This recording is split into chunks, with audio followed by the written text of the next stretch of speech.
Well, hello, upper cervical doctors and chiropractic students. Excited to talk with you again today on the UCM podcast. I'm Dr. Bill Davis, your host for today. And today we're going to be talking about 3 steps to take to land a great preceptor position as a chiropractic student. So, this is a great podcast to share with those students in your lives, if it's your kids or your people that you've met or just students that you know from your technique clubs or technique conferences or any of those types of things. Please share this podcast with them and put a lot of work into this to help chiropractic students to be successful as quickly as possible as they leave school. And so we're going to be getting into the 3 steps to take to land a great preceptor position as a chiropractic student.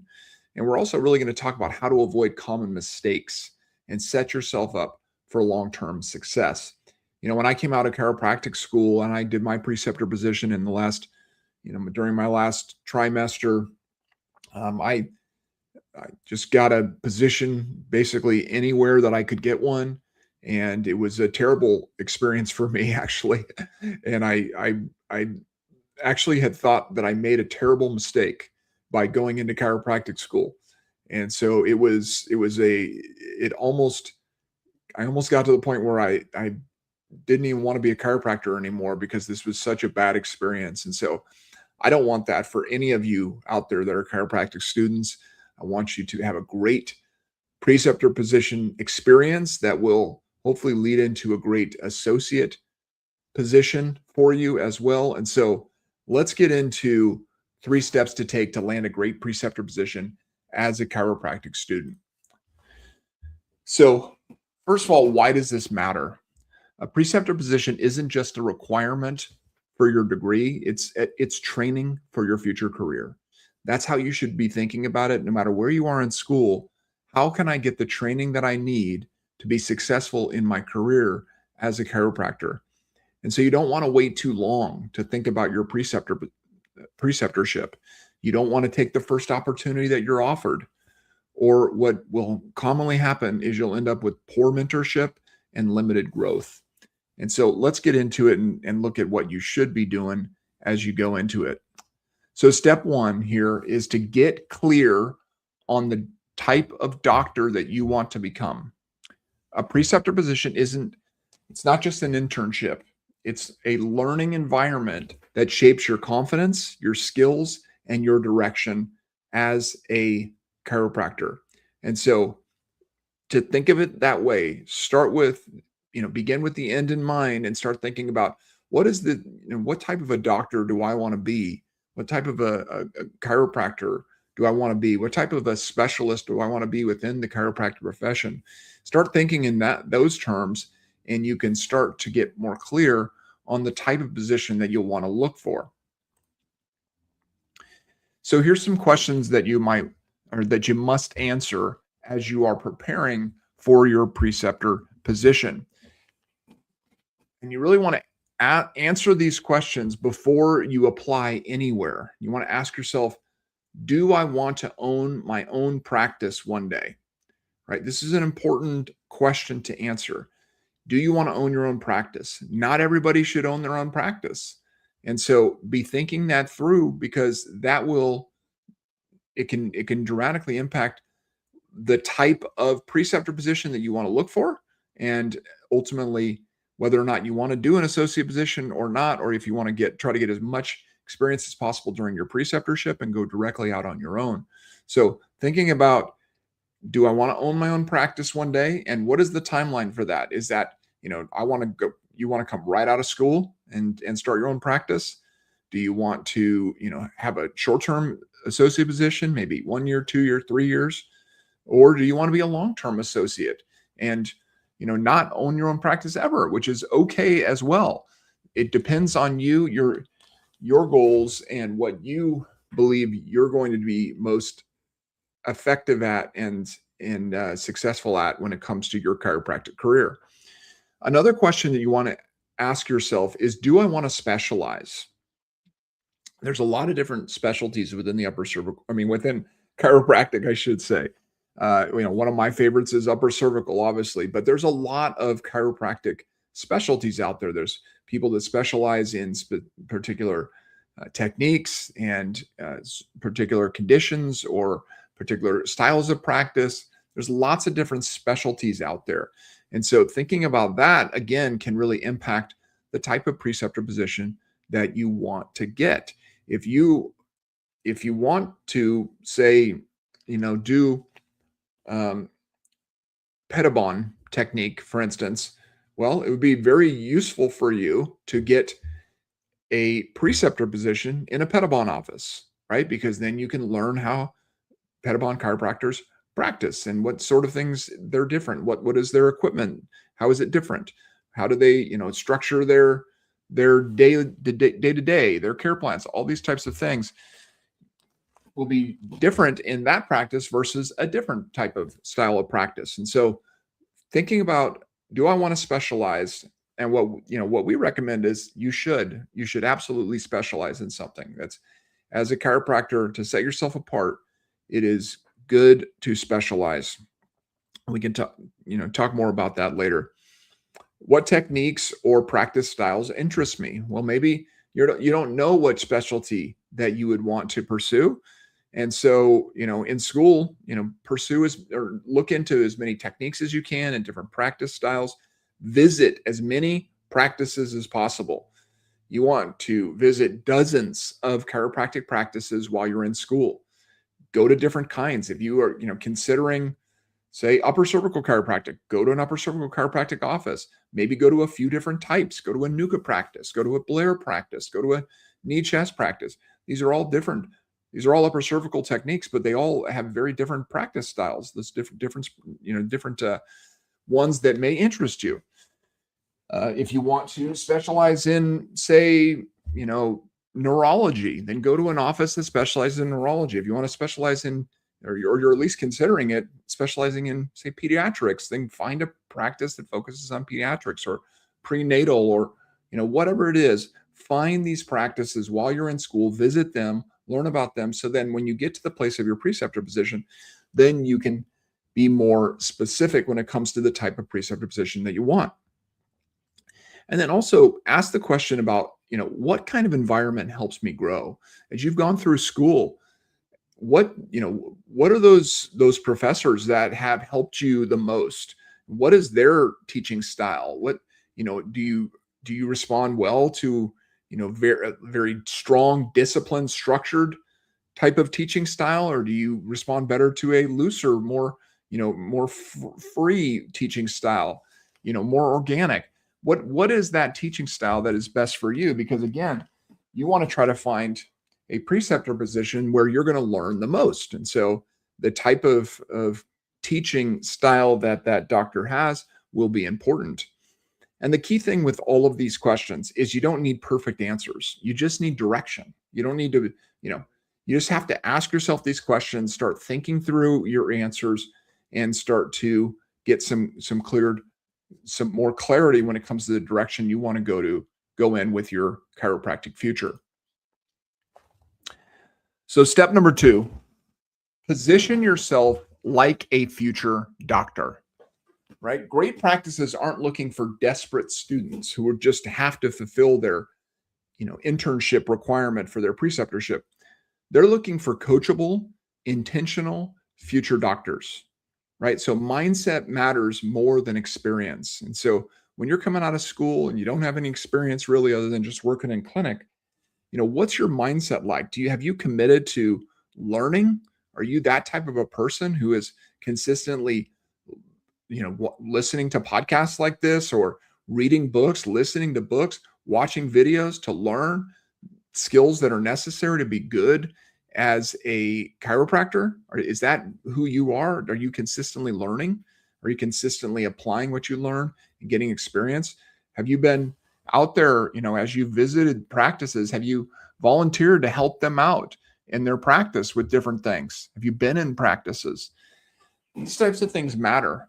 When you have that kind of go-getter mindset and that, focused on learning and focused on growing, when you have that kind of coachable spirit and you're more intentional with who you are as a person, then that's going to help you tremendously as you step into a preceptor position, because a lot of times the best preceptor positions won't be advertised at your school. You're going to have to go out there and begin to work with these offices to get them approved as preceptors and be able to get them get yourself into those positions. And so position yourself like a future doctor is key. And so ways to stand out and how to stand out when it comes to yourself as a student and someone who is pursuing a particular preceptor position, you can stand out without experience by just communicating long-term goals clearly, right? Like we talked about previously, if you've thought it through and like, hey, this is what I plan on doing. Like I plan on, I'd love to find an associate position where I can learn this, this, and this, and then I'd like to go and start my own practice, right? If you have that kind of clear mindset or clear understanding of what your plan is, that can definitely make you stand out. Asking thoughtful questions, right? Like, do you understand how to ask a good question about their practice, about how they see patients, what they do on a daily basis, how they interact with patients, what they do with their staff, how they, do you understand chiropractic practice and the ins and outs of it because you've been in practices and you've asked questions before to prepare yourself for this opportunity that you have to ask questions of a possible preceptor position? Do you show humility and curiosity, right? Are you proud and puffed up and just think you know everything coming out of school? Or are you humble and curious and willing to serve and are excited to be able to be a blessing to that practice and do anything and everything you can to help, rather than get in the place where you feel like, they owe you something, which they don't? Are you professional and reliable, right? Do you show up on time early? Are you consistently there when you're supposed to be? That's being professional. It's being reliable. It's being consistent when it comes to that. And then do you follow up consistently, right? Are you the kind of person, because doctors are busy. If you reach out to them and they, you have an initial interaction with them, are you following up with them to make sure, you stay connected with them as you go through school, begin to build that relationship, get connected with them as you get closer to that place of doing your preceptor position? These signals matter more than your resume. It's, when you talk with doctors and you talk with clinic directors who are looking for preceptors or associates, or just, these are the types of things they're looking for. All right. Step 3, get access to the right opportunities. Access beats applications, right? As I mentioned earlier, just because your school has a relationship with, a handful of doctors in your area, and that's where usually people do their preceptor positions, that doesn't mean that's where you need to go. The best preceptor and associate positions are rarely posted publicly. They come through relationships and are filled before most students even hear about them, right? And so it's important for you to be able to get yourself engaged in the right networks and the right connections so that you can start to build these relationships that will lead to a great preceptor position. And so you want to build connections early. You don't want to wait until your final year of school, right? You want to get out there and start meeting doctors. As I mentioned several times already, go to offices, meet doctors, go to practices, learn how a practice works, go to technique conferences. If you're interested in a technique, go to their conferences. It's one of the best ways you can really connect with doctors in that world, is to go to a conference and meet them. And that also will help you to determine if that's the technique you want to specialize in. You want to plug into the right communities, right? As I said, if you're thinking of specializing in a particular area, go where they are, right? Go to their conferences, go to their workshops, those types of things, and learn from doctors who enjoy mentoring, right? At these conferences, a lot of times you're going to find doctors who they're really passionate about mentoring students. And so that's how you start to build these relationships before you need a position, right? Early action will create better options for you. And that's the key with this type of activity.